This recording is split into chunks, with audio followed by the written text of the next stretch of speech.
So, this is my first update on what's been happening to me medically. I think that I'm just going to use these videos as, I guess, a digital journal, a therapy, because I don't write stuff down.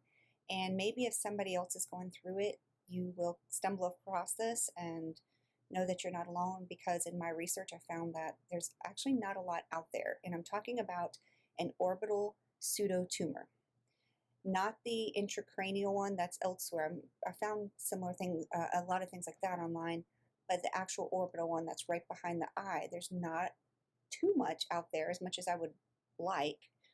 And so here's my journey as quickly as can in this first update. I gave birth in May of 2018, and then and I think that triggered a lot of things in my body, and I was getting sick a lot. And just as I was starting to come out of it, and it took about 14 months for me to lose the baby weight as well, I would get colds that would really knock me on my tail. Whereas before I might have a cold that would perhaps put me in bed for maybe a day or sniffle around, I'd be bedridden for 3 days. And so it was August of last year, August of 2019. I was super sick. I mean, almost a week in bed, really bad sickness. And then just as that was going away, but I mean, it was still just all stuck up in here and all up in here, my left eye got red and swollen. And initially they thought it was conjunctivitis, which it looked like, inflammation. Itis means inflammation. So it looked like an inflammation of the conjunctiva, but the membrane itself would bulge out where I almost couldn't even close my eye. It was grotesque. It was not like any conjunctivitis I ever had. And got super sick, took meds, did the drops, started trying to resume life, feeling a little bit better. And late August, it came back, and it would only be in the left eye. And it came back, and it was just grotesque. So my primary care sent me to an eye specialist, an ophthalmologist, and they saw me, and we did the test, and we tried the drops again because, of course, it would start to go down and get a little bit better. And then I think it was early September, I want to say, I started having shooting pain. While the eye itself got better, where it started looking a little normal again. Sorry, I'm looking down at my eye. It started looking normal again. The pain was blinding. The only thing I could equate it to is what I presume a dagger stuck in the back of the eye would be. And it was so immense that I would take ibuprofen to numb the pain, and I was taking upwards of 3,000 milligrams a day. And obviously, call the doctor, I can't sustain this. Go back to I would get the MRI, get scheduled an MRI, go back to the doctor, and that's when we get the diagnosis, called a pseudotumor, because it's benign, thank the Lord, but it acts just like a standard tumor would act, and presents itself very similarly to a standard tumor. But it's not just something that you can just go in and take away. Luckily, mine was not pushing orbitally to affect my vision, the ophthalmologist said. And he referred me to another ophthalmologist in his same practice who, I guess, had seen them more. She kind of focuses more in the orbital area. And the standard treatment for this is prednisone. That's why I've got my moon face and my chunky fingers. Because I'm on the steroids, and we started at 80 milligrams. I think I did that for a week or two, and then went down to 60/40. And that was September of 2019, and it is now June 6th, is when this was recorded, early June, and I am still on the steroids. I'm down to 19 milligrams.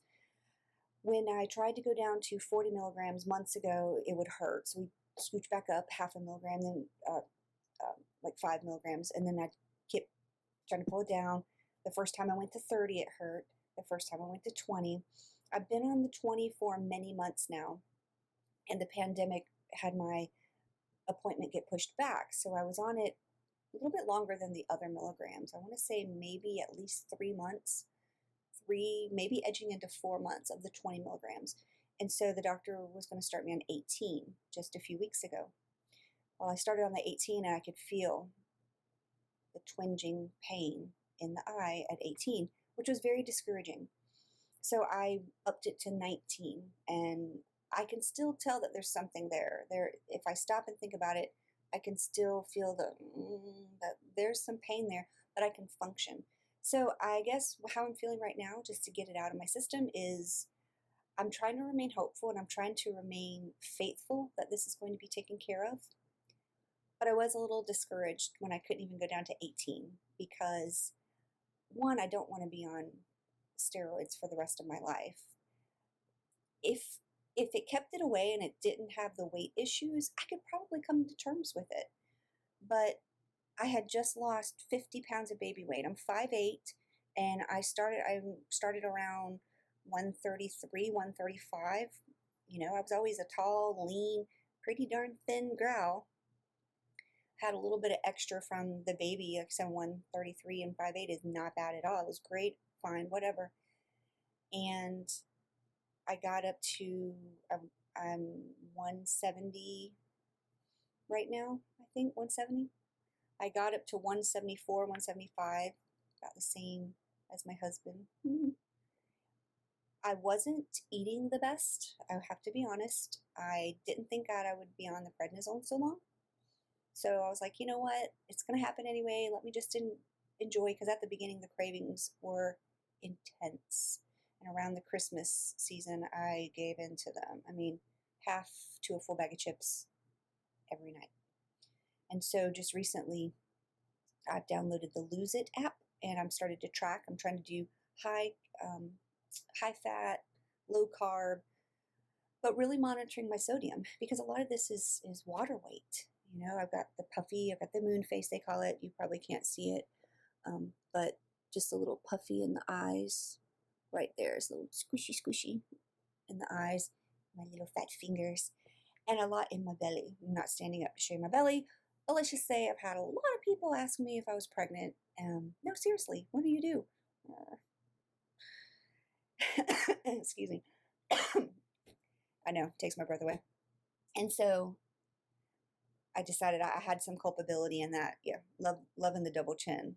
Going to be working on learning how to contour. Anyway, to wrap this up, I'm trying to mentally do better. I've lost over 3 pounds this week, and I've only been on the app, the Lose It app, for 1 week, just by tracking and eating better. Luckily, the cravings are not as intense as they were at the beginning. I don't know what next steps are. When you read it, there's not a ton of literature out there, as much as you would think, or as much as maybe other things have. And it seems that if steroids don't work, then you go into radiation, possibly chemo, and I don't know what surgical options. I go back and see my doctor next month, July, so I'm going to explore those. I don't even know what doctor I would see, but something has to be done. I need to feel normal again, my normal. I have a 2-year-old, and I want to be able to enjoy him, because this gives me some blue moments. So, like I said, I'm just going to try to update this every so often, maybe once every couple weeks. I'm new to it. I got some new equipment here that I'm going to try to practice making better, nicer videos. And then maybe I can branch out and just do other things and start bringing in just some life things that hopefully people can start subscribing and enjoy it, or you seeing this later that you can appreciate as well. So if you are going through this, please know that you're not alone, and feel free to reach out, and we can go on this journey together. Toodles.